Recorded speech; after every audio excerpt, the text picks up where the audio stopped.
नमस्कार, आप देख रहे हैं आज तक और आपके साथ मैं हूं सईद अंसारी। हम यूपी में कुछ बड़ा होने वाला है, क्या बड़ा होने वाला है ये जरूर बताएंगे, लेकिन शुरुआत एक बड़ी खबर से। बदलाव की अटकलों के बीच खबर ये आ रही है, ब्रेकिंग न्यूज, प्रधानमंत्री के घर पर प्रधानमंत्री नरेंद्र मोदी के साथ बीजेपी अध्यक्ष जेपी नड्डा की बैठक हुई है। इस बैठक में बीजेपी के कई महासचिव शामिल हुए हैं। लखनऊ में आनंदीबेन पटेल राज्यपाल से उत्तर प्रदेश के बीजेपी प्रभारी राधा मोहन सिंह ने मुलाकात की है। तो अब अटकलें ये लगाई जा रही हैं कि उत्तर प्रदेश में अगले साल जो विधानसभा का चुनाव होने वाला है, क्या उससे पहले उत्तर प्रदेश में कुछ बड़ा बदलाव होगा? क्या उस बदलाव को लेकर ये बैठक हुई है या फिर कोई और कारण है? लेकिन सबसे बड़ा कारण यही है कि उत्तर प्रदेश में अगले साल होने वाले विधानसभा चुनाव, जिनमें सिर्फ 6 महीने का वक्त बचा है, उसके लिए बीजेपी में जबरदस्त मंथन का दौर चल रहा है। बीजेपी अध्यक्ष जेपी नड्डा प्रधानमंत्री नरेंद्र मोदी के घर पर पहुंचे और इस बैठक में सिर्फ बीजेपी अध्यक्ष मौजूद नहीं थे, नितिन गडकरी मौजूद थे, कई वरिष्ठ मंत्री थे और बीजेपी के महासचिव, एक दो नहीं कई सारे महासचिव यहां पर इस बैठक में शामिल हुए हैं। तो सभी राष्ट्रीय महासचिवों के साथ प्रधानमंत्री नरेंद्र मोदी के साथ बीजेपी के अध्यक्ष जेपी नड्डा ने ये बैठक की है। और ये महत्वपूर्ण बैठक इसलिए बुलाई गई कि उत्तर प्रदेश में चुनाव होने वाले हैं। वैसे तो विधानसभा के जो चुनाव हैं वो 6 राज्यों में होने वाले हैं, जिनमें गुजरात, हिमाचल, उत्तराखंड, पंजाब और गोवा भी शामिल है। लेकिन सबसे बड़ा और सबसे महत्वपूर्ण राज्य बीजेपी के लिए जो है वो उत्तर प्रदेश है। तो क्या उत्तर प्रदेश में चुनाव से पहले बीजेपी कोई बड़ा बदलाव करने जा रही है? हिमांशु मिश्रा हमारे संवाददाता इस वक्त हमारे साथ मौजूद हैं। हिमांशु, पीएम के साथ बीजेपी अध्यक्ष जेपी नड्डा की ये जो बैठक है, हिमांशु, क्या ये सिर्फ उत्तर प्रदेश विधानसभा चुनावों के मद्देनजर है? और इस बैठक के बाद क्या हम ये अंदाजा, कयास लगा सकते हैं हिमांशु की उत्तर प्रदेश में कुछ बड़ा होने जा रहा है? देखिए, बिल्कुल सही कि उत्तर प्रदेश में तो ये माना जा सकता है कि बहुत बड़े चेंजेस होने हैं। वहां पर कैबिनेट का रिसफल होना है। आज जेपी नड्डा के साथ जो है वो सभी प्रदेशों के प्रभारियों की बैठक थी, लेकिन राधा मोहन सिंह यहां पर नहीं थे। वो वहां पर राज्यपाल से मुलाकात कर रहे थे, वहां पर स्पीकर से मुलाकात कर रहे हैं। वहां पर ये तमाम चीजें बताती हैं कि उत्तर प्रदेश के विधानसभा चुनाव को लेकर बीजेपी बहुत ही इस समय एक अच्छी रणनीति के तहत आगे बढ़ना चाहती है। बीजेपी नहीं चाहती है कि यूपी की सत्ता जो है उसके हाथ से किसी भी कीमत से हट जाए। और यही कारण है कि यूपी को लेकर बीएल संतोष 3 दिन लगा के आने के बाद। जी बिल्कुल हिमांशु, ये बिल्कुल सही बात है, आप जो सारी बातें बता रहे हैं। लेकिन वो जो बदलाव के कयास हम लगा रहे हैं और जो बदलाव की बात कर रहे हैं, वो जल्दी से बता सकते हैं कि बदलाव क्या हो सकता है? देखिए, इतना तो जरूर है कि कैबिनेट में रिसफल होना है। मुख्यमंत्री का चेहरा नहीं बदला जाएगा, लेकिन ना ही जो है वहां पर जो है प्रदेश अध्यक्ष का चेहरा बदला जाएगा। ये दोनों साथ जाएंगे, लेकिन बड़े चेंजेस प्रदेश के संगठन में होंगे और कैबिनेट में होंगे। अब देखना यह है कि एके शर्मा जो प्रधानमंत्री के बहुत ही निकटतम अधिकारियों में रहे हैं, उनको वहां एमएलसी बना के भेजा गया। उनके वाराणसी मॉडल को जिस तरीके से उन्होंने वहां पर टैकल किया है कोविड के दौरान, उसकी चर्चा हुई। प्रधानमंत्री नरेंद्र मोदी ने खुद उनकी तारीफ की है। अब उनको क्या जिम्मेदारी मिलेगी? लेकिन आज की बैठक बहुत महत्वपूर्ण है। जेपी नड्डा, उनके महासचिव और साथ ही तमाम कई नेता जो है प्रधानमंत्री से मुलाकात कर रहे हैं। कल भी जेपी नड्डा ने बीएल संतोष जो संगठन मंत्री है उनके साथ मुलाकात की थी। तो यह माना जा सकता है कि पार्टी स्तर पर बीजेपी डैमेज कंट्रोल पर आ गई है। जो डैमेज हुआ है उसको कैसे कंट्रोल किया जा सकता है और 5 राज्यों के चुनाव में कैसे आगे बढ़ा जाएगा, उसको लेकर संगठन ही सेवा के साथ जो है पार्टी आगे जाना चाहती है। और ये जो संगठन ही सेवा, ये कार्यक्रम, बड़ा कार्यक्रम शुरू किया है बीजेपी ने। बहुत धन्यवाद हिमांशु मिश्रा हमारे संवाददाता जानकारी दे रहे थे। सवाल आप सभी के मन में ये है कि क्या उत्तर प्रदेश में कुछ बड़ा होने वाला है? और यूं तो ये चर्चा बीते कई दिनों से चल रही है, लेकिन पिछले 10 दिनों से उत्तर प्रदेश में राजनीतिक सरगर्मियां जिस कदर बढ़ी हैं, उसने इन अटकलों को और भी ज्यादा हवा दी है। आज बीजेपी के प्रदेश प्रभारी राधा मोहन सिंह ने राज्यपाल आनंदीबेन पटेल के साथ मुलाकात की है। उन्हें एक लिफाफा सौंपा है। इस लिफाफे में क्या है, ये बात तो सामने फिलहाल नहीं आई, लेकिन इस मुलाकात के बाद मंत्रिमंडल और संगठन में बदलाव की चर्चा ने एक बार फिर से उत्तर प्रदेश में जबरदस्त जोर पकड़ लिया है। और इसीलिए हम कह रहे हैं कि क्या उत्तर प्रदेश में कुछ बड़ा होने वाला है।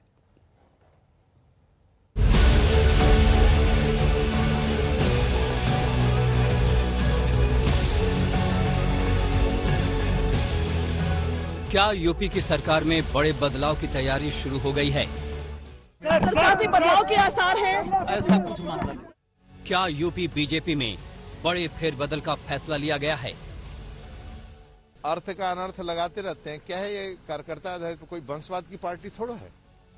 इन सवालों पर नेताओं के दावे तो कुछ और हैं, लेकिन यूपी में चुनाव से पहले सियासी सरगर्मी जिस तरह बढ़ी हुई है, उसने पूरे प्रदेश की राजनीति में हलचल मचा रखी है।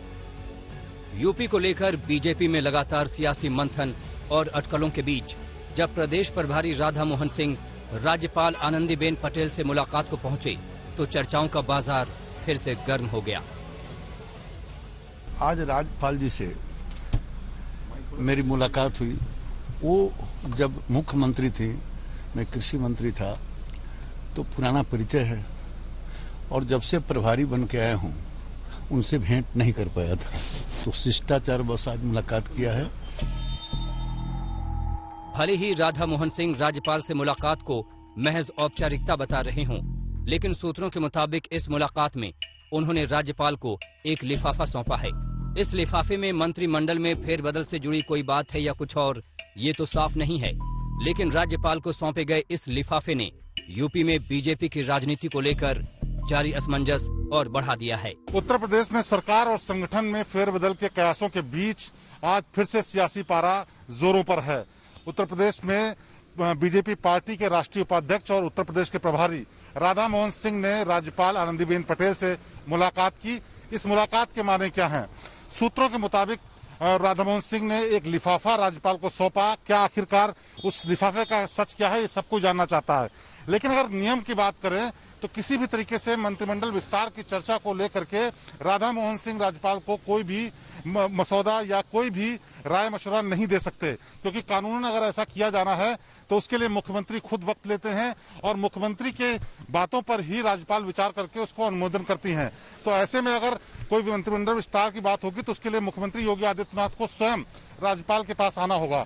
तो सवाल ये उठता है कि आखिरकार राधा मोहन सिंह उस लिफाफे में क्या लाए थे। दरअसल यूपी को लेकर बीते 10 दिनों से बैठकों और मुलाकातों का दौर जारी है। 10 दिन पहले पार्टी अध्यक्ष जेपी नड्डा, बीएल संतोष और यूपी के बीजेपी महामंत्री की मुलाकात हुई। अगले ही दिन तीनों की आलाकमान से मीटिंग हुई। इसके बाद बीएल संतोष लखनऊ रवाना हुए, जहां वो 3 दिनों तक यूपी के मंत्री और बीजेपी विधायकों से मिलते रहे। कल दिल्ली में यूपी प्रभारी राधा मोहन सिंह की जेपी नड्डा से मुलाकात हुई और आज राधा मोहन लखनऊ में राज्यपाल से मिलने पहुंच गए, जिसने मंत्रिमंडल में फेरबदल और संगठन में बदलाव की चर्चा को फिर से बल दे दिया। हालांकि राधा मोहन सिंह का कहना है कि यूपी में सरकार और संगठन दोनों मजबूती से आगे बढ़ रहे हैं। प्रभारी बनने के बाद अभी तक उनसे मैं मुलाकात नहीं कर सका था, तो उनसे मिलने गया था। जहाँ तक सरकार और संगठन का सवाल है, देश में सबसे लोकप्रिय यदि कोई राज्य सरकार है तो योगी सरकार है, उत्तर प्रदेश बीजेपी की सरकार है, और देश में यदि संगठन कहीं सबसे ज्यादा मजबूत है तो उत्तर प्रदेश में। राज्यपाल से मुलाकात के बाद राधा मोहन सिंह यूपी विधानसभा के अध्यक्ष हृदय नारायण दीक्षित से भी मिलने पहुंचे। प्रदेश बीजेपी के अध्यक्ष स्वतंत्र देव सिंह का दावा है कि इस मुलाकात को किसी तरह के बदलाव से जोड़कर देखना सही नहीं है। क्या आखिर क्या होगा? क्या कैबिनेट में बदलाव होंगे? क्या संगठन में बदलाव होंगे? अर्थ का अनर्थ लगाते रहते हैं। क्या है ये कार्यकर्ता आधारित तो कोई वंशवाद की पार्टी थोड़ा है कि एक परिवार का आदमी ही शासन करेगा, उसका बेटे से बेटा, बेटे से बेटा।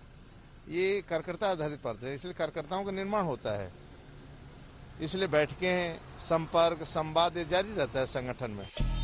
दरअसल बीते दिनों मंत्रियों और विधायकों से बीएल संतोष की बातचीत के बाद ही यूपी मंत्रिमंडल में बड़े फेरबदल की बात सामने आई थी। साथ ही चर्चा इस बात की भी थी कि पीएम मोदी के करीब ए.के. शर्मा को मंत्रिमंडल में अहम पद दिया जा सकता है। हालांकि अब तक इसे लेकर कोई औपचारिक ऐलान नहीं हुआ है, लेकिन यूपी में जारी बीजेपी की कवायद से प्रदेश में हलचल बढ़ी हुई है और इस बहाने समाजवादी पार्टी बीजेपी पर हमला बोलने से भी नहीं चूक रही है। उत्तर प्रदेश में भारतीय जनता पार्टी का तो कमाल है भाई, कमाल की सरकार है।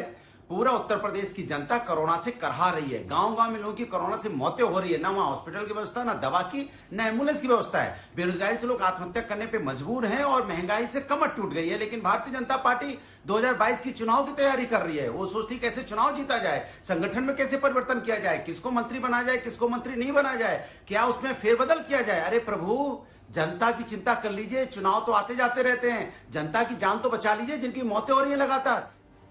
अगले साल यूपी में विधानसभा चुनाव होने हैं और बीजेपी ने इसे लेकर अभी से ही जोर लगाना शुरू कर दिया।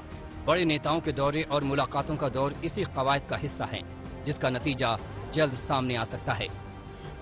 लखनऊ से शिवेंद्र श्रीवास्तव के साथ कुमार अभिषेक, आज तक। आइए सीधे लखनऊ समर्थ श्रीवास्तव हमारे संवाददाता के पास आपको लिए चलते हैं। समर्थ, बहुत छोटे छोटे से दो सवाल। क्या बड़ा हो सकता है उत्तर प्रदेश में बदलाव, और उस बंद लिफाफे में क्या हो सकता है जो राज्यपाल को सौंपा गया? समर्थ। देखिए, उत्तर प्रदेश में सियासी सरगर्मी जो है वो बढ़ चुकी है। राधा मोहन सिंह जिस तरह से आज आते हैं, पहले गवर्नर आनंदीबेन पटेल से मिलते हैं और फिर विधानसभा स्पीकर से हृदय नारायण दीक्षित से लगभग 20 मिनट के लिए मिलते हैं। इससे पहले कल वो जब आते हैं तो दिल्ली में वो जेपी नड्डा से मुलाकात होती है, वहां उनकी बीएल संतोष से मुलाकात होती है और तब वो आकर शाम को कल लखनऊ में स्वतंत्र देव सिंह जो कि यूपी बीजेपी चीफ है उनसे मिलते हैं। तो एक तरह से इन जो सीक्वेंस अगर आप देखेंगे मिलने का, उससे काफी कुछ साबित होता है। इसके अलावा जो एक लिफाफे की बात होती है, लिफाफा जो एक गवर्नर को दिया गया है सूत्रों के मुताबिक, उसमें भी बताया जा रहा है कि शायद कुछ कैबिनेट रीशफल एक्सपेंशन को लेकर हो सकता है। हालांकि औपचारिक तौर पर कोई भी इसको लेकर बात नहीं की गई। इवन राधा मोहन सिंह से जब हमने बात करी तो उन्होंने सीधे कहा कि योगी आदित्यनाथ एक बेस्ट चेहरा है यूपी के लिए और यूपी की राजनीति की अगर बात होगी तो योगी सरकार पॉपुलर है। इसके अलावा संगठन भी यूपी में है वो सबसे स्ट्रांग है। जब हमने उनसे ये पूछने का प्रयास किया कि कुछ क्या कैबिनेट एक्सपेंशन रीशफल आपके एंड से हो सकता है, तो उन्होंने सीधे कहा कि ये डिसीजन जो है वो योगी आदित्यनाथ का है और ये उनकी ही जिम्मेदारी है, इसमें हम कोई दखल नहीं देंगे। हालांकि ये तो उनकी बात रही, पर क्या हो रहा है अनौपचारिक तौर पर। बहुत धन्यवाद समर्थ श्रीवास्तव हमारे संवाददाता। मतलब ये कि कैबिनेट रीशफल की ज्यादा चर्चा है, बड़ा यही हो सकता है उत्तर प्रदेश में। दिल्ली में राजनीति का तापमान एक बार फिर से चढ़ता जा रहा है। कारण है अरविंद केजरीवाल मुख्यमंत्री की घर घर राशन योजना का रद्द कर दिया जाना। और उपराज्यपाल ने दलील दी कि केंद्र से इस योजना की मंजूरी हमें नहीं मिली थी। तो अरविंद केजरीवाल ने कहा कि राशन माफिया के साथ खड़ी है मोदी सरकार। ये कोई पहला अवसर नहीं है जब अरविंद केजरीवाल और केंद्र की नरेंद्र मोदी सरकार आमने सामने हों। अब इस नए मुद्दे को लेकर जबरदस्त हंगामा बढ़ गया है। घर घर राशन योजना केजरीवाल की अब लागू नहीं होगी। सारी तैयारी हो चुकी थी, बस अगले हफ्ते से ये शुरू होने वाला था। वो ये दिखाने की कोशिश कर रहे हैं कि केंद्र उनको उनका स्कीम चलाने नहीं दे रही है। ये आपने 2 दिन पहले इसको रोक दिया, क्यों सर? आपने ऐसा क्यों किया? केंद्र सरकार ने एक बहुत बड़े स्कैम को होने से रोक लिया। वार पलटवार, हमला और तकरार, ये सब कुछ उस मुफ्त राशन के नाम पर हो रहा है जो कमजोर तबकों को मदद के लिए सरकार की ओर से दिया जाता है। लेकिन इसी राशन को लेकर दिल्ली में कुछ ऐसी बहस छिड़ी कि एक बार फिर केंद्र और केजरीवाल सरकार आमने सामने आ गई। सर प्लीज इस योजना को मत रोकिए, ये राष्ट्र हित में है, इसे होने दीजिए। वैक्सीन में राजनीति, राशन में राजनीति, ऑक्सीजन में राजनीति, बेड में राजनीति। विवाद की शुरुआत तब हुई जब केजरीवाल सरकार की घर घर राशन योजना के दिल्ली में लागू होने से ठीक पहले केंद्र ने इस पर अड़ंगा लगा दिया। आपने इसे मुद्दा बनाया और केजरीवाल ने केंद्र से सवाल किया, जब पिज्जा की डिलीवरी घर घर तक हो सकती है तो गरीबों के घर तक राशन क्यों नहीं पहुंचाया जा सकता? लोग पूछ रहे हैं, अगर इस देश में पिज्जा की होम डिलीवरी हो सकती है, बर्गर की होम डिलीवरी हो सकती है, स्मार्टफोन और कपड़ों की भी होम डिलीवरी हो सकती है, तो फिर गरीबों के घरों में राशन की होम डिलीवरी क्यों नहीं होनी चाहिए? सारा देश जानना चाहता है आपने ये स्कीम खारिज क्यों की सर? केजरीवाल का हमला यही नहीं रुका। केंद्र को निशाने पर लेते हुए केजरीवाल ने इशारों में बीजेपी पर राशन माफियाओं से साठगांठ का आरोप तक लगा दिया। योजना पर छिड़े विवाद के बीच बीजेपी ने भी केजरीवाल के आरोपों पर पलटवार में देरी नहीं दिखाई और कहा कि योजना पर रोक से बड़ा स्कैम रुक गया। अगर ये घर घर राशन व्यवस्था लागू हो जाती ना सर, ये राशन माफिया खत्म हो जाता। पर देखिए ये राशन माफिया कितना ताकतवर निकला। दिल्ली में ये योजना अगले हफ्ते से लागू होने वाली थी और एक हफ्ता पहले इन्होंने इसको खारिज करवा दिया। केंद्र सरकार ने एक बहुत बड़े स्कैम को होने से रोक लिया, बहुत बड़े स्कैम को होने से रोक लिया। और वो स्कैम था कि आप ये सारा का सारा जो गोदाम से डाइवर्ट करने वाले थे अनाज गरीबों के नाम पर और इसका स्कैम करने वाले थे, आज वो स्कैम होने से रुक गया है। मुझे लगता है ये दिल्ली की जनता के लिए बहुत राहत का विषय है। दरअसल सीएम अरविंद केजरीवाल ने 15 मई को कैबिनेट की बैठक में घर घर राशन योजना का फैसला लिया था और 18 मई को इस योजना को लागू करने का ऐलान किया था। 24 मई को योजना पर स्वीकृति के लिए केजरीवाल सरकार की ओर से उपराज्यपाल को फाइल भेजी गई, लेकिन उपराज्यपाल ने इसे मंजूरी नहीं दी थी। राज्यपाल की ओर से कहा गया कि घर घर राशन योजना को केंद्र से मंजूरी नहीं मिली है। इसके साथ ही योजना को लेकर कोर्ट में केस भी चल रहा है। उपराज्यपाल के इस फैसले को आम आदमी पार्टी राजनीति से प्रेरित बता रही है। वहीं बीजेपी का कहना है कि केंद्र की किसी योजना को राज्य सरकार अपने हिसाब से चलाना सही नहीं है। आज तक राष्ट्र हित के सभी कामों में मैंने आपका साथ दिया। मैंने हमेशा कहा है कि राष्ट्र हित के किसी भी काम में राजनीति नहीं होनी चाहिए। अगर कोई विपक्षी पार्टी की सरकार भी राष्ट्र हित में कोई काम करती है, हम उसका साथ देते हैं। राष्ट्र हित के इस काम में आप भी हमारा साथ दीजिए सर। हर चीज में राजनीति करते हैं, वैक्सीन में राजनीति, राशन में राजनीति, ऑक्सीजन में राजनीति, बेड में राजनीति, वेंटिलेटर में राजनीति, हर चीज में राजनीति करते हैं और फिर ऐसा ड्रामा करते हैं कि मैं तो कुछ नहीं करता हूं जी, वो सारा कुछ मोदी जी मुझे नहीं करने दे रहे हैं। घर घर राशन योजना पर रोक लगी तो केजरीवाल ने इसे केंद्र पर हमले का नया हथियार बना लिया और आरोप लगाया कि कोरोना के संकट काल में केंद्र राज्य सरकारों से लड़ाई लड़ रहा है। कितनी मुसीबत के समय भी केंद्र सरकार सबसे झगड़ रही है। आप ममता दीदी से झगड़ रहे हैं, झारखंड सरकार से झगड़ रहे हैं, आप लक्षद्वीप के लोगों से झगड़ रहे हैं, महाराष्ट्र सरकार से लड़ रहे हैं, दिल्ली के लोगों से लड़ रहे हैं, किसानों से लड़ रहे हैं। लोग इस बात से बहुत दुखी हैं सर कि केंद्र सरकार सबसे लड़ रही है। ऐसे देश कैसे चलेगा? घर घर राशन पर घमासान पर बीजेपी के हमलों का जवाब देने डिप्टी सीएम मनीष सिसोदिया सामने आए और सवाल किया कि बीजेपी आखिर राशन की चोरी क्यों नहीं रोकना चाहती। 80 करोड़ लोग इस देश के जो झेल रहे हैं, राशन मिलता नहीं है, चोरी होता है, समय पे नहीं आता, दुकानें बंद मिलती हैं, तो वो कैसे दूर हो सकता है? उस पर नहीं बोले।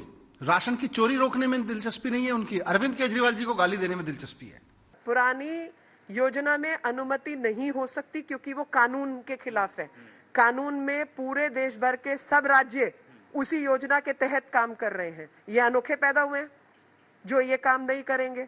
असलियत में ये धोखेबाजी कर रहे हैं दिल्ली की जनता के साथ, क्योंकि ये दिल्ली की जनता के हिस्से का राशन मिलावट कर रहे हैं, उसका राशन ब्लैक मार्केटिंग कर रहे हैं। आप और बीजेपी के बीच सारा घमासान राशन पर छिड़ा है। हालांकि जब राशन डीलरों से इस विवाद पर सवाल हुआ तो वो भी केजरीवाल सरकार की इस योजना से सहमत नजर नहीं आए। दिल्ली में राशन की घर घर राशन योजना पर रोक लगी है, इसके लिए सबसे पहले हम केंद्र सरकार का धन्यवाद करते हैं। साथ ही हम दिल्ली में ये देखना चाहते हैं कि दिल्ली सरकार क्यों इस तरह से कदम उठाए जा रही है। शराब की घर घर राशन डिलीवरी, घर घर राशन योजना, अगर दिल्ली सरकार को इतनी ही ज़्यादा चिंता थी तो दिल्ली सरकार अब तक दिल्ली के अंदर ई पॉस प्रणाली क्यों नहीं लागू कर रही है। दिल्ली की सियासत में शुरू हुए इस नए हंगामे के बीच आपको ये भी बता दें कि आखिर केजरीवाल सरकार की घर घर राशन योजना है क्या। इस योजना के तहत कार्ड धारकों के घर तक राशन पहुंचाने का इंतजाम किया गया है। इसके तहत लाभार्थी को 4 किलो आटा, 1 किलो चावल और 1 किलो चीनी घर पर ही दी जाएगी। कोरोना के संकट काल में केंद्र और केजरीवाल सरकार के बीच ऑक्सीजन और वैक्सीन को लेकर जुबानी जंग हुई। एलजी के अधिकारों को लेकर भी विवाद हुआ। अब इस कड़ी में घर घर राशन योजना का नया विवाद जुड़ गया है, जिस पर शुरू हुई जंग जल्द थमती नहीं दिखती है। दिल्ली से पंकज जैन और सुशांत मेहरा के साथ आज तक ब्यूरो। और आइए अब गांव में स्वास्थ्य सेवाओं की बदहाली की बात करते हैं। सबसे पहले हम आपको लिए चलते हैं बिहार के मुंगेर जिले के स्वास्थ्य केंद्र और दिखाते हैं वहां का हाल, जहां खुद स्वास्थ्यकर्मी डर के साए में अपनी ड्यूटी करने को मजबूर हैं, तो ऐसे में मरीजों के इलाज का अंदाजा आप खुद बहुत अच्छी तरह से लगा सकते हैं।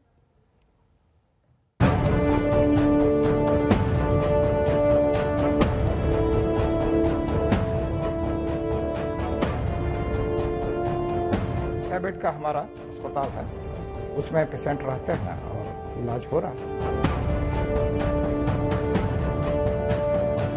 आज बारिश हुआ तो 3 दिन तक पानी चुएगा। टूटी दीवारें, कमरे में बिखरी दवाएं, खाली कुर्सियां और परेशान लोग। देखने में तो इस जगह का हाल किसी खंडहर सा लगता है, लेकिन आपको ये जानकर हैरानी होगी कि खंडहर सी दिखने वाली ये इमारत प्राथमिक स्वास्थ्य केंद्र है और यहाँ करीब 72 गांवों के लोग अपने इलाज के लिए पहुँचते हैं। इलाज तो क्या और कैसा होता होगा वो इस जगह का हाल देखकर ही आपको अंदाजा लग गया होगा, लेकिन बिहार के मुंगेर के असरगंज स्वास्थ्य केंद्र में लोग बीते 10 साल से इसी जर्जर स्वास्थ्य केंद्र के सहारे हैं। कोरोना का दौर है, लिहाजा प्राथमिक स्वास्थ्य केंद्र में टेस्ट का इंतजाम तो किया गया है, लेकिन कहां वो देखिए। स्वास्थ्य केंद्र के पास ही आम के पेड़ के नीचे कोरोना टेस्ट का कैंप लगा है। यहाँ कर्मचारी भी मौजूद हैं। जब पेड़ के नीचे कैंप को लेकर सवाल हुए तो सुनिए क्या जवाब मिला। तो स्वास्थ्य प्रबंधक और प्रभारी का जिम्मेवारी है कहाँ करवाना है, जहाँ हमको दिया गया है वहाँ हम कर रहे हैं। पूरे स्वास्थ्य केंद्र की बिल्डिंग जर्जर है और स्टाफ यहाँ डर के साए में काम करने को मजबूर है। बारिश के मौसम में तो यहाँ का हाल और भी बुरा हो जाता है। कई बार शिकायत हुई लेकिन सुनवाई नहीं हो रही। बिल्डिंग की क्या स्थिति है, आप जहाँ बैठती हैं? बहुत जर्जर है। कैसे काम कैसे करती हैं? डर से। समस्या इस इमारत भर की नहीं, इस प्राथमिक स्वास्थ्य केंद्र में दिक्कतों का अंबार है। एम्बुलेंस है लेकिन खराब पड़ी है, महिला डॉक्टर की तैनाती है नहीं, दवाइयाँ मुश्किल से मिलती हैं। लेकिन इस हाल में कई साल से कोई बदलाव नहीं हुआ। ऐसा नहीं है कि अस्पताल के निर्माण के लिए पैसे नहीं आए, 5 करोड़ का बड़ा फंड आवंटित हुआ, लेकिन सारे बदलाव, सारे दावे कागजों में ही सिमट कर रह गए। पैसा आया लेकिन स्वास्थ्य केंद्र में सुधार का काम नहीं शुरू हो पाया। मुंगेर से गोविंद कुमार के साथ आज तक ब्यूरो। मध्य प्रदेश, उत्तर प्रदेश, राजस्थान जैसे कई राज्यों के बाद अब अनलॉक की बारी राजधानी दिल्ली और महाराष्ट्र की भी है। दोनों राज्यों में कोरोना ने कुछ हफ्तों तक भीषण कहर बरपाया। अब कोरोना काबू में आने के बाद इन दोनों राज्यों में सोमवार यानी कि कल से काफी हद तक प्रतिबंध हटाए जा रहे हैं, लेकिन रियायतों के दौर में भी बेहद सावधान रहने की आपको और हमें जरूरत है। सबसे पहले राजधानी दिल्ली में क्या क्या खुलेगा, आइए आपको बताते हैं।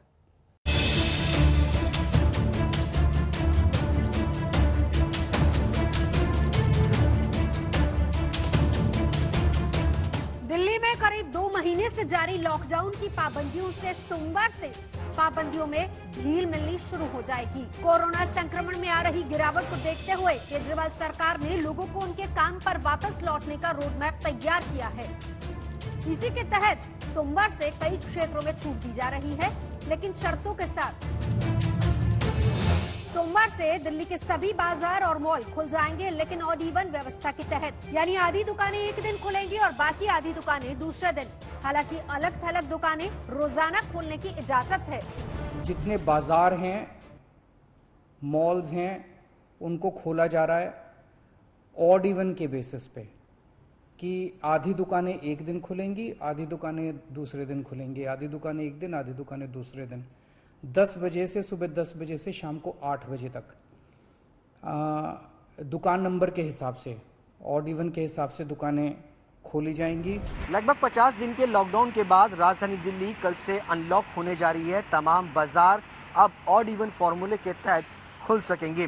दिल्ली के अलग अलग बाजारों के अंदर इस चीज़ की तैयारियां जो है वो की जा रही हैं, यानी अगर ऑड नंबर की दुकान है तो ऑड नंबर की दुकान ही खुलेगी, और इसके अलावा अगर इवन नंबर की दुकान है तो उसको इवन डे वाले दिन ही दुकान खोलने की इजाज़त जो है वो दी गई है।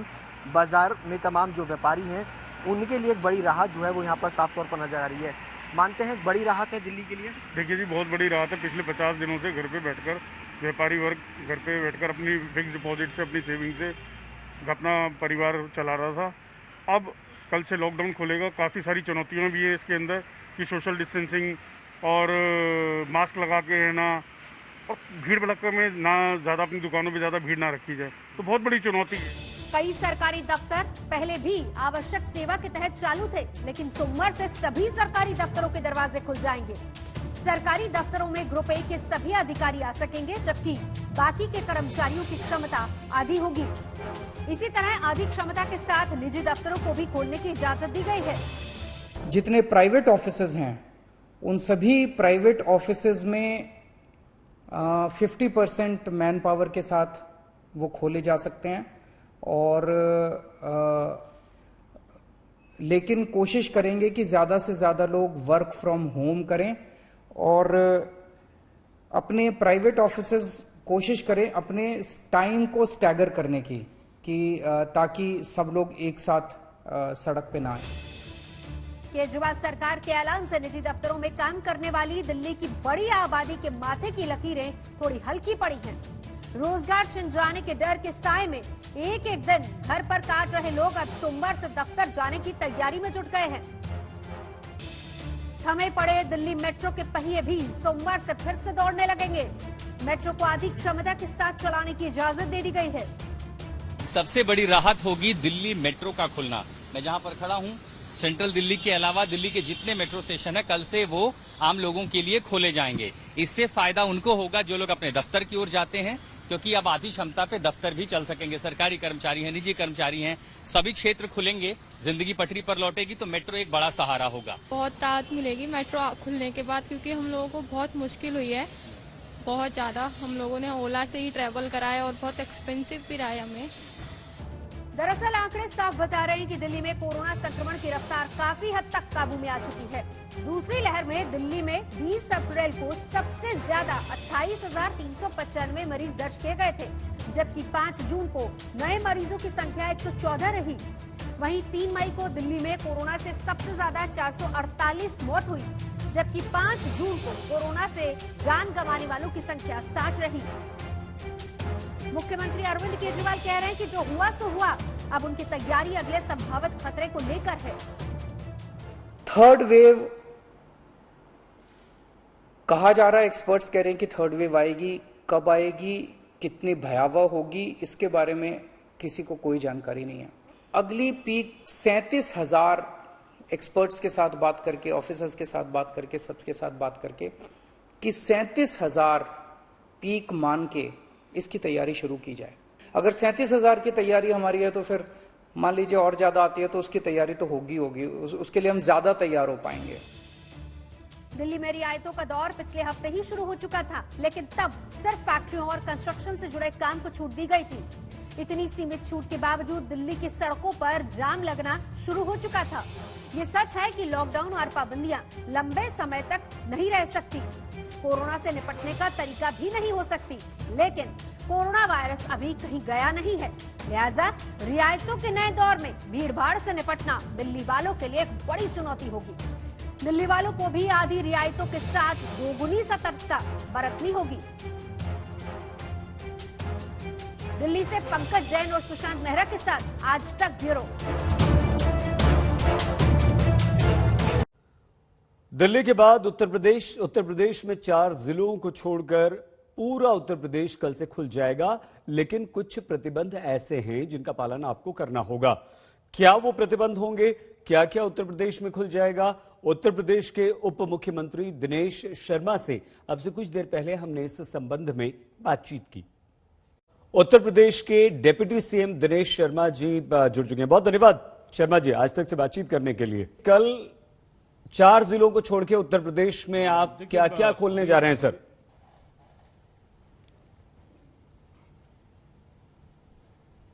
देखिए, अभी 75 जो जिले हमारे हैं उत्तर प्रदेश के, उनमें से 71 जिलों में आज तक की डेट में हमने जो दिन का कोरोना कर्फ्यू है सुबह 7 बजे से शाम को 7 बजे तक का, उसको हमने खोल दिया है। लेकिन उसमें भी हमने कुछ पाबंदियां रखी हैं, जैसे कि कोई विवाह कार्यक्रम होगा तो 25 लोग विवाह में शामिल होंगे जो आयोजक को मिला के। यदि किसी का मृत्यु होता है और उसमें जाते हैं लोग सौदा के लिए जी, तो 20 तक के लोगों की संख्या को हमने निर्धारित किया है। अभी सार्वजनिक कार्यक्रम हम नहीं करेंगे और उसमें भी संख्या सीमित रहेगी। मंदिरों में भी अगर कोई जाता है या धार्मिक स्थलों में तो 5 तक के व्यक्तियों को ही हमने अनुमति दी है। ये अलग है कि हमने जो कार्यालय हैं वो हमारे, चाहे वो निजी कार्यालय हों चाहे सरकारी कार्यालय हों, उनको हम खोलने का हमने निश्चय किया है। और जो प्रशासनिक हमारे ऑफिस हैं, जो प्रशासनिक उनका निर्णय होगा उन ऑफिसेस पे, गवर्नमेंट ऑफिस पे वो लागू होगा। साथ में जो स्कूल होंगे हमारे, जो चाहे बेसिक के हों चाहे माध्यमिक के हों, उनमें ऑफलाइन टीचिंग नहीं होगी, ऑनलाइन टीचिंग चलती रहेगी। लेकिन उसमें जो शिक्षक हैं या जो कर्मचारी हैं उनको आवश्यकता के अनुसार बुलाया जा सकता है।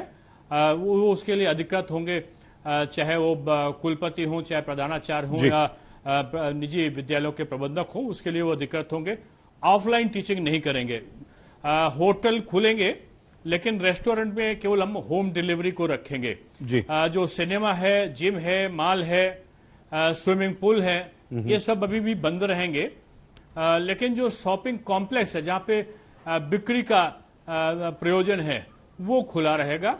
और साथ में ये भी रखा कि जो इंडस्ट्रीज हैं, चाहे वो लघु उद्योग हो चाहे हैवी इंडस्ट्री हो, वो पूरी तरीके से उसमें काम करने के लिए उसको हमने छूट दी है। तो ये हम कह सकते हैं कि उत्तर प्रदेश की स्थितियां तेजी के साथ में सामान्यता की ओर बढ़ी हैं सर। और सामान्य की ओर बढ़ने के कारण ये सबसे बड़ा है कि आज उत्तर प्रदेश में हमारे जो एक्टिव केस हैं वो 17,928 के आसपास आए हैं और जो हमारी रिकवरी रेट है वो 97.7 के आसपास आई है। 24 घंटे की अगर हम पॉजिटिविटी रेट देखें तो 0.4% के आसपास आई है। अगर तब शुरू से लेकर अब तक की जो पॉजिटिविटी रेट देखें यूपी की तो 3.3% के आसपास है। लेकिन ये जो निजी ऑफिसेस हैं, क्या उन लोगों के लिए आपकी कोई गाइडलाइंस है? क्योंकि वहां एक बड़ी शंका होती है, जो कर्मचारी होते हैं उन्हें लगता है कि हमें थोड़ा सा और सा अभी एहतियात रखना चाहिए, हम ऑफिस ना जाएं, लेकिन उन पर दबाव आ जाता है कंपनी ओनर्स की तरफ से कि नहीं आप आइए। तो क्या कोई ऐसी गाइडलाइन सरकार की तरफ से है? तमाम जगह पर 50% की उपस्थिति के आदेश हैं, लेकिन कोरोना गाइडलाइन का पालन करते हुए सोशल डिस्टेंसिंग हो, सैनिटाइजिंग की व्यवस्था हो और वैक्सीनेशन कर्मचारियों को, चाहे वो निजी हो चाहे सरकारी हो, वो करवाना जरूरी है। वो एक प्राथमिकता के आधार पर रजिस्ट्रेशन करा के कराएं। सर वो 4 जिले भी बता दीजिए जल्दी से, वो 4 जिले कौन से हैं और वहां कल से अनलॉक क्यों नहीं?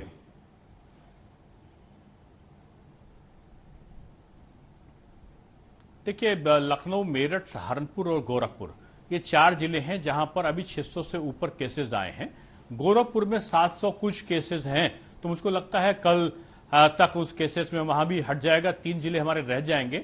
मंगलवार को हम लोग फिर एक बार बैठेंगे इन 3 जिलों के बारे में। तब तक अगर केस आते हैं तो हमको लगता है कि मंगलवार तक स्थितियां पूरे प्रदेश में जो कोरोना कर्फ्यू की स्थिति है वो बिल्कुल सामान्य सी हो जाएगी। बहुत धन्यवाद दिनेश जी। दिनेश शर्मा जी, उप मुख्यमंत्री उत्तर प्रदेश के, आपने बहुत विस्तार से जानकारी दी। कल से 4 जिलों को छोड़कर उत्तर प्रदेश पूरा खुल रहा है। बहुत धन्यवाद आज तक से बातचीत करने के लिए दिनेश शर्मा जी। उत्तर प्रदेश में लॉकडाउन में छूट का दायरा लगातार बढ़ रहा है। कल से कुल 71 जिले रियायतों की सूची में शामिल हो जाएंगे, लेकिन राजधानी लखनऊ को अभी राहत नहीं है।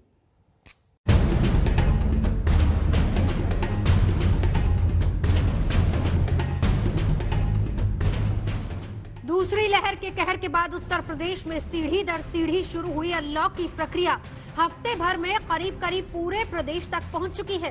अब सिर्फ 4 ऐसे जिले बाकी हैं जहां रियायतों की किश्त पहुंचनी बाकी है। कोरोना कर्फ्यू जिन 4 जिलों में अभी भी लागू है वो है राजधानी लखनऊ, मेरठ, सहारनपुर और गोरखपुर।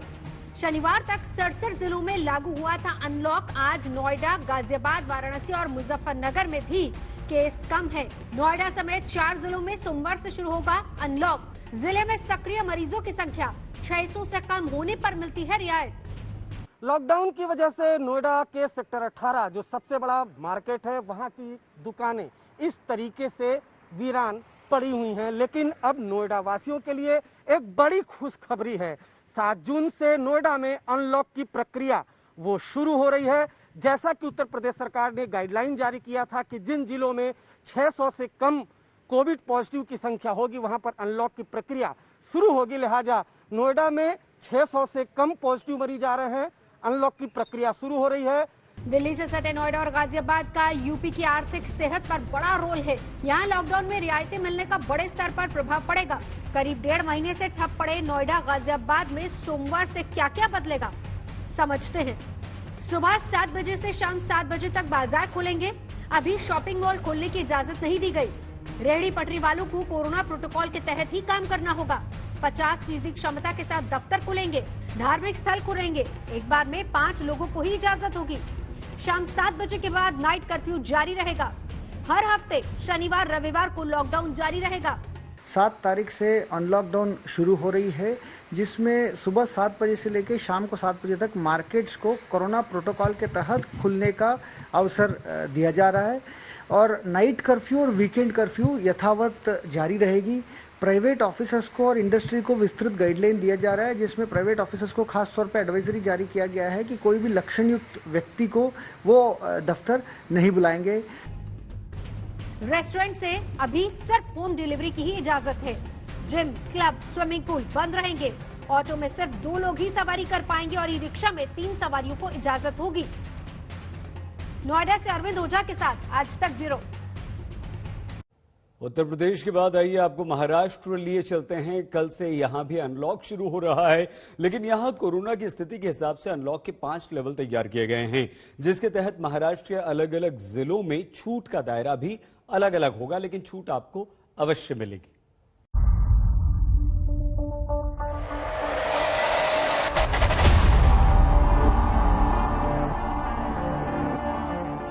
कभी न सोने वाला शहर महीनों से सांसें थाम कर सन्न बैठा है।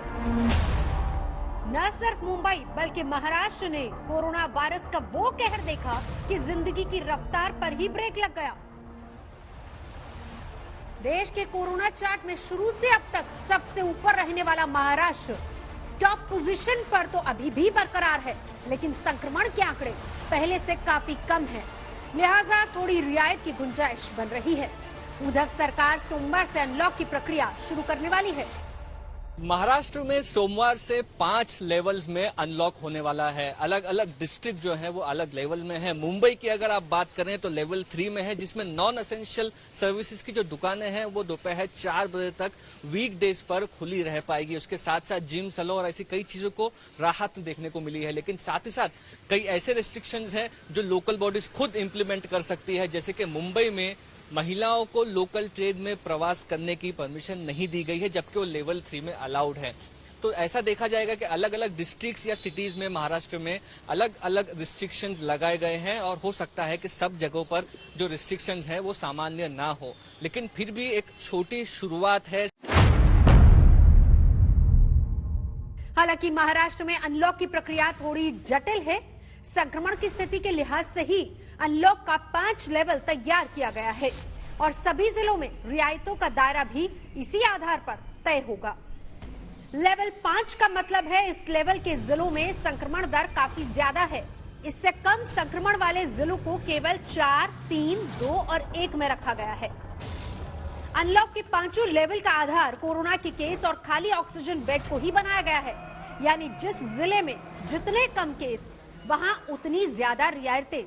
जो अनलॉक की प्रक्रिया शुरू हुई उसमें 12 जिले ऐसे हैं जो ग्रामीण के छोटे छोटे जिले हैं जहां पे पॉजिटिविटी 5% से कम है। वहां पे सिनेमा घर 50% की क्षमता से या वहां अगर कोई मॉल है तो खोलने की इजाजत है, लेकिन जो मुख्यतः मुंबई शहर है या उसके अतराफ में MMR रीजन है या PMR पूना है या नागपुर है, वहां पे सिनेमा घर कोई खुलने वाले नहीं है। वहां पे 50% क्षमता से ही सरकारी और निम सरकारी कार्यालय खुलेंगे। आंकड़ों पर नजर डालें तो फिलहाल महाराष्ट्र में हालात काबू में है। 19 अप्रैल को राज्य में सबसे ज्यादा 68,631 नए मरीज सामने आए थे, जबकि 5 जून को ये आंकड़ा 13,659 रहा। इसी तरह कोरोना से मौत के आंकड़े नीचे हैं। 24 मई को 1,320 लोगों ने अपनी जान गंवाई, जबकि 5 जून को 300 लोगों की जान गई। हालांकि महाराष्ट्र में अनलॉक की प्रक्रिया पर भ्रम की स्थिति बनी हुई है, जिसे लेकर सियासत भी खूब हो रही है। लेकिन अच्छी बात यह है कि टुकड़ों में ही सही महाराष्ट्र को बंदिशों से फिर से आजादी मिलने वाली है। मुंबई से मुस्तफा शेख के साथ आज तक ब्यूरो। और आइए अब हम आपको ग्राफिक्स के द्वारा ये दिखाते हैं कि महाराष्ट्र में अनलॉक के 5 लेवल कैसे होंगे और इसमें क्या क्या आपको छूट मिलेगी, किस तरह से महाराष्ट्र में छूट मिलेगी। कोरोना संक्रमण दर जहां 5% से कम है, ये पहला लेवल होगा। ऑक्सीजन बेड 25% से कम भरे वहां भी छूट मिल जाएगी, दूसरा लेवल होगा। ये लेवल बना दिया महाराष्ट्र सरकार ने 5।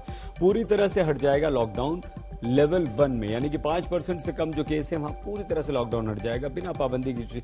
लोकल ट्रेन चलनी शुरू हो जाएगी, कोई पाबंदी नहीं है, आप लोकल में आराम से आ जा सकते हैं। ठाणे समेत कई सारे जिले जो हैं वो उसमें शामिल होंगे। कोरोना संक्रमण की दर जहां पर 5% से कम है, हमने आपको बताया, लेवल 2 होगा। ऑक्सीजन बेड 25% से 40% भरे हों, वहां पर भी छूट आपको मिल जाएगी, लेकिन 40% से ज्यादा होंगे तो नहीं। ऐसे जिलों में सभी दुकानें खुलेंगी, लेवल 2 में सारी दुकानें खुल जाएंगी और आपको किसी तरह की कोई परेशानी नहीं होगी। मॉल थिएटर 50% क्षमता के साथ खुलेंगे। लोकल ट्रेन आम जनता के लिए नहीं होगी, पास वाले लोग इसमें सिर्फ सफर कर पाएंगे, जैसा कि पहले से मुंबई में होता आया है। लेवल 3 क्या है? कोरोना संक्रमण दर 5 से 10% जहां पर है, वहां ऑक्सीजन बेड 40% से ज्यादा भरे हों, ये लेवल 3 आ गया। तो वहां पर छूट जैसे 2 में नहीं मिलेगी, लेकिन यहां जरूरी सामानों की दुकानें शाम 4 बजे तक खुलेंगी, लेकिन और मॉल नहीं खुलेंगे और दूसरी दुकानें नहीं खुलेंगी, यानी कि खैर जरूरी सामानों की दुकानें वीकेंड में खुलेंगी, यानी कि शनिवार और इतवार को। मॉल थिएटर बंद रहेंगे, धारा 144 लागू होगी, यानी कि 5 या उससे ज्यादा लोग एक साथ इकट्ठा नहीं हो सकेंगे। लेवल 4 क्या है? 10 से 20% जहां पर कोरोना संक्रमण रहेगा। ऑक्सीजन बेड 60% से ज्यादा भरे होंगे हॉस्पिटल्स में, यानी कि मरीज वहां पर एडमिट होंगे, लेकिन यहां पर भी जरूरी सामान की दुकानें तो 4 बजे तक खुली रहेंगी, आप सामान खरीद सकते हैं। 5 बजे के बाद पाबंदी रहेगी, यानी कि प्रतिबंध लगा दिए जाएंगे और सैटरडे संडे शनिवार रविवार भी पूरी तरह से प्रतिबंध रहेगा। लेवल 5 कोरोना संक्रमण दर 20% से जहां ज्यादा है, 75% से ज्यादा हॉस्पिटल में ऑक्सीजन बेड भरे हुए हैं, मरीज हैं, ये खतरनाक स्थिति है। इमरजेंसी में ही यहां पर आने जाने की आपको छूट मिलेगी, अगर आपको बहुत जरूरी हॉस्पिटल जाना है या कोई और जरूरी काम है, और इसके लिए आपको ई पास की जरूरत होगी। बिना पास के आप घर से बाहर नहीं निकल सकते, यानी कि लेवल 5 में प्रतिबंध रहेगा पूरी तरह से, लेकिन वीकेंड में शाम 4 बजे तक दुकानें खुलेंगी। इस बुलेटिन में फिलहाल इतना ही। कल से अनलॉक जरूर देश हो रहा है, लेकिन आपको अभी ये बिल्कुल नहीं भूलना है कि कोरोना का खतरा बरकरार है। बेपरवाह मत होइएगा, देखते रहिए